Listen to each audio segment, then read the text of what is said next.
Hello, নতুন একটা video নিয়ে আবার চলে আসলাম।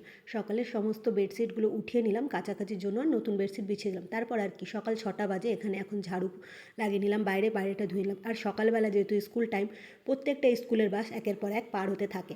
আর এখানে মেয়ের স্কুলের বাস এসে গেল, তারপর মেয়েকেও স্কুল বাস চাপিয়ে দিয়ে চলে গেলাম ভেতরে। এখনও কিছুটা কাজ বাকি আছে, আর স্নান করার আগে এই এতগুলো জামাকাপড় আজ কাচতে হবে। আর এখন দেখতে পাচ্ছ গান শুনতে শুনতে কাজ করি। তারপর টিভিটা বন্ধ করলাম, আর কর্তামশাইকে বললাম সমস্ত ঘুমের পর্দাগুলো খুলে দিতে। তো সেটাই করলেন। আর কারি পাতাটা যেহেতু সকালে খেতে ভুলে গেছিলাম, সেটা খেয়ে নিলাম। আর আমার হাতে কাচাও যা, আর ওয়াশিং মেশিনে জামাকাপড় কাচাও তাই। প্রত্যেকটা জামা প্যান্ট আমি হাত দিয়ে কসলাই গরম জলে ফুলিয়ে তারপরে আমি মেশিনে দিয়ে ব্যাস একটুখানি ঘোরাই।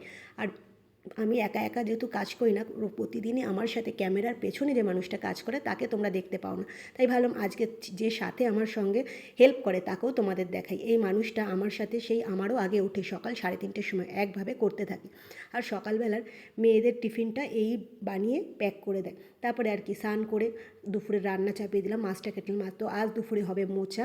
আর এখানে ছিল মূলো শাক ভাজা, ডাল আর বেগুন দিয়ে মাছের ঝাল। ব্যাস। আর ভিডিওটা ভালো লাগলে লাইক করো, কমেন্ট করো।